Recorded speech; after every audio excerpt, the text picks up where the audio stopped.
오늘 말씀은 열왕기상 13장 1절부터 10절까지입니다. 제가 봉독해 올리겠습니다. 보라, 그때에 하나님의 사람이 여호와의 말씀으로 말미암아 유다에서부터 베델에 이르니 마침 여로보암이 제단 곁에 서서 분향하는지라.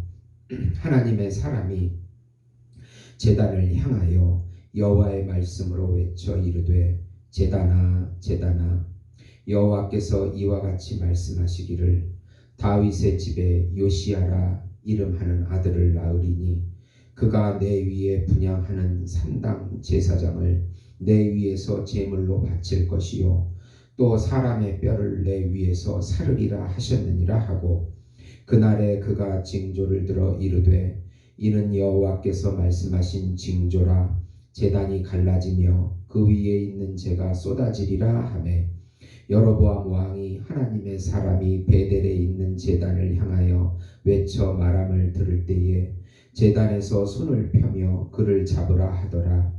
그를 향하여 편 손이 말라 다시 거두지 못하며, 하나님의 사람이 여호와의 말씀으로 보인 징조대로 제단이 갈라지며 재가 제단에서 쏟아진지라. 왕이 하나님의 사람에게 말하여 이르되, 청하건대 너는 나를 위하여 내 하나님 여호와께 은혜를 구하여 내 손이 다시 성하게 기도하라.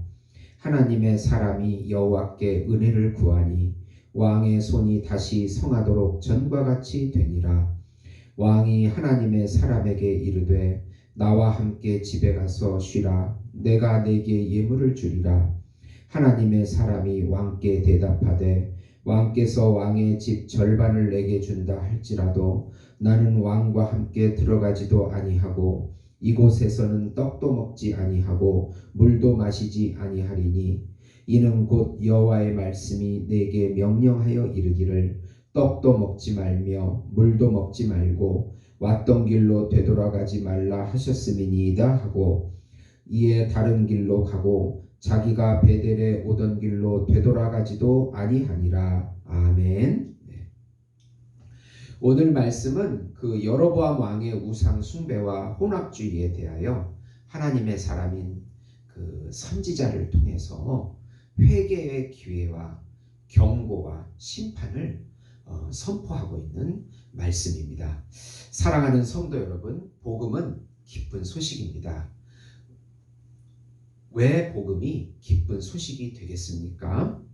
어떤 한 분이 오셔서 우리를 구원해 주시는 왕이 될 것이고, 또 하나님의 말씀을 가감없이 전해줄 선지자가 될 것이고, 또 우리의 죄와 사망을 대신 짊어지실 제사장이 되어 주실 것이라는 약속이기 때문입니다.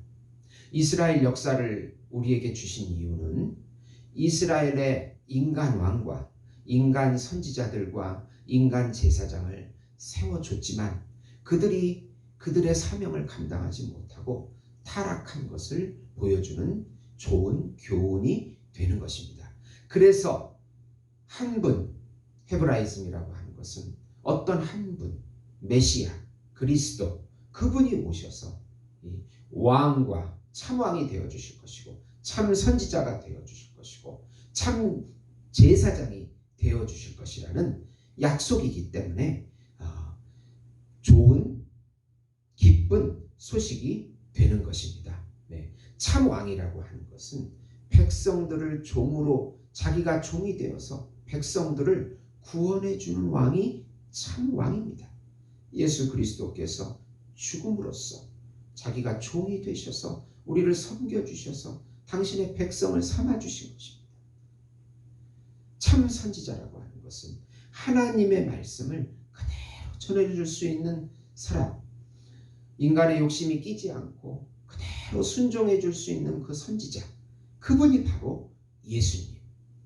완전하게 순종하신 삶을 통해서 순종하신, 공생애의 삶을 통해서 순종해 주신, 그 순종을 우리 것으로 여겨주신 그분이 바로 참 선지자 예수님이 되시겠습니다. 그리고 제사장이라고 하는 것은 우리를 대변해 주지요. 우리와 우리의 죄와 사망을 짊어지시고 하나님 앞에 당신이 짊어지시고 대변해 줄 수 있는 그 참 선지자, 인간 참 제사장, 그분이 바로 예수님이 되는 것입니다. 그리고 또 그분이 우리 안에 들어오셔서 우리가 사는 이 세상에 사는 그 동안에 바로 제사장 노릇을 할 수 있도록, 선지자 노릇을 할 수 있도록, 왕같이 세상을 판단하고 믿음으로 이길 수 있도록 우리에게 우리와 함께 살아주신다는 거지요. 그래서 왕같은 제사장이라, 베드로전서에 왕같은 제사장이라, 너희는 왕같은 제사장이라, 그런 말씀하셨어요. 우리 그분을 모시고 있으면 우리가 참 왕은 아니지만 왕의 모습같이 보여지는 그런 제사장이고 하나님 말씀을 선포하고 대변하는 선지자가 될 것이라고 말씀해주고 있습니다. 그래서 복음이 기쁜 소식입니다. 우선 하나님은 하나님의 사람이라는 뜻은 선지자인데요. 사람을 통해서 여로보암 왕에게 분양하는 이 제단과 제사장들이 다윗의 후손인 요시야를 통해서 다 멸하게 될 것이라고 예언합니다. 하나님은 유다에서 올라온 선지자를 통해서 여로보암의 혼합주의 제단과 우상 숭배를 반드시 멸하실 것이라고 강한 경고를 하십니다. 후손 중에 요시야가 이 성전 청결을 하고 개혁을 하고 산당을 철폐하고 예수님의 예표가 되는 그 요시야를 통해서 심판이 이루어지게 될 것이라고 강한 경고를 하고 있는 것입니다. 여로보암은 베델과 단에 금송아지를 만들었어요. 자기 정권을 유지하기 위해서 로보암에게 뺏길까봐 하나님이 싫어하시는 우상 숭배를 금송아지를 만들었습니다. 그리고 또 절기를 7월 15일에서 8월 15일로 북쪽 사람에게 편리대로 맞게 고쳤습니다.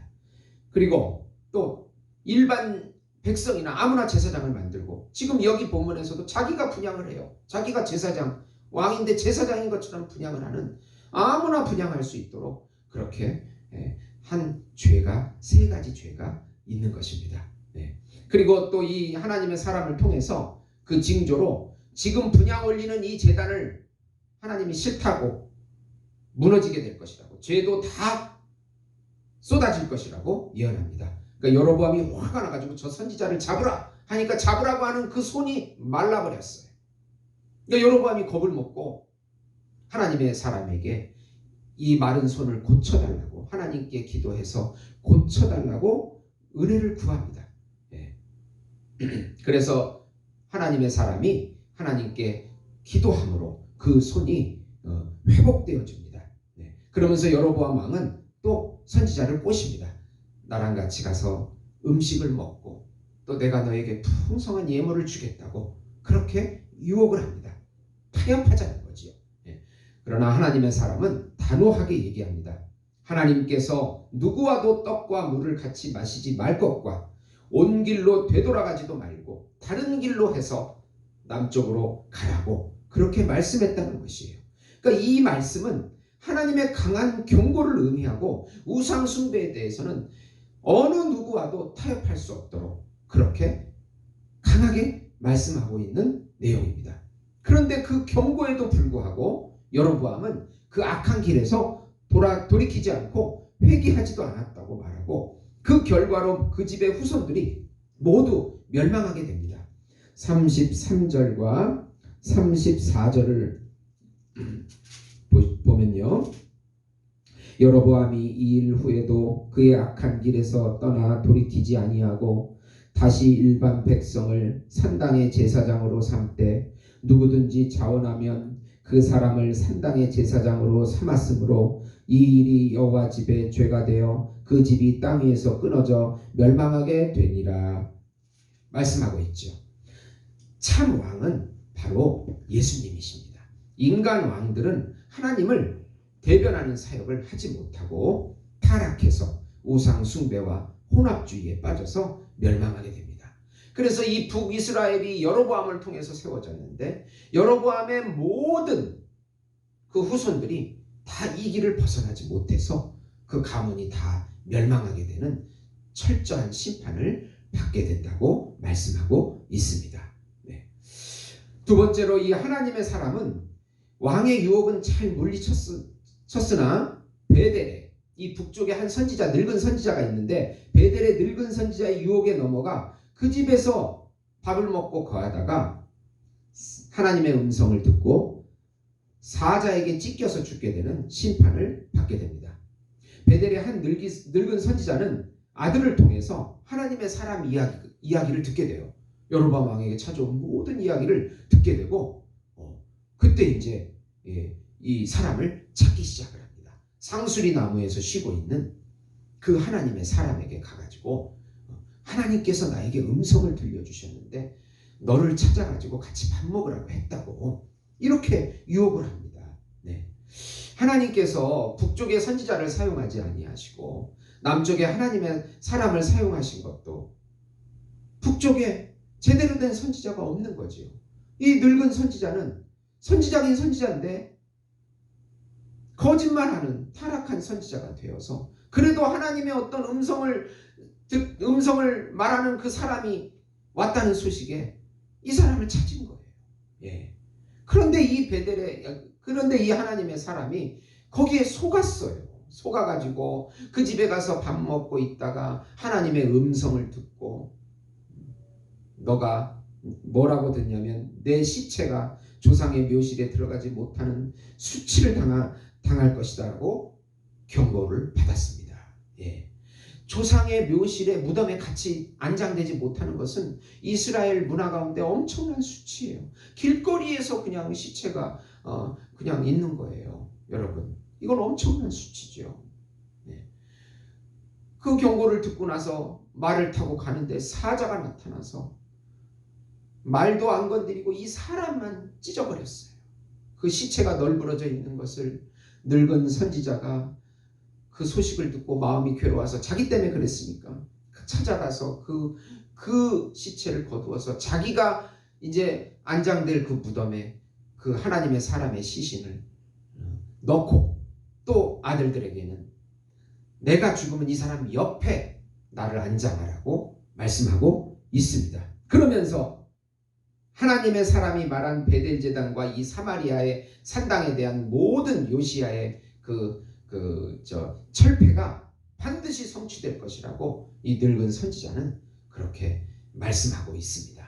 네, 그 말은 맞습니다. 네, 사랑하는 성도 여러분, 참 선지자는 오직 예수님이십니다. 이 두 명의 인간 선지자들, 하나님의 사람 유다의 남쪽에서 올라온 하나님의 사람과 베델의 이 늙은 선지자들도 다 하나님 말씀대로 순종하지 아니하고 타락했기 때문에 인간은 참 선지자가 될 수 없습니다. 그래서 예수님만이 우리의 참 왕이 되어 주실 것이고 참 선지자가 되어 주실 것이고 참 또 제사장이 되어 주실 것이라는 약속이 복음이 되는 것입니다. 네. 이스라엘 역사에서 왕과 선지자 제사장 중에 하나님 앞에 옳게 인정받은 사람들은 손으로 꼽을 정도입니다. 네.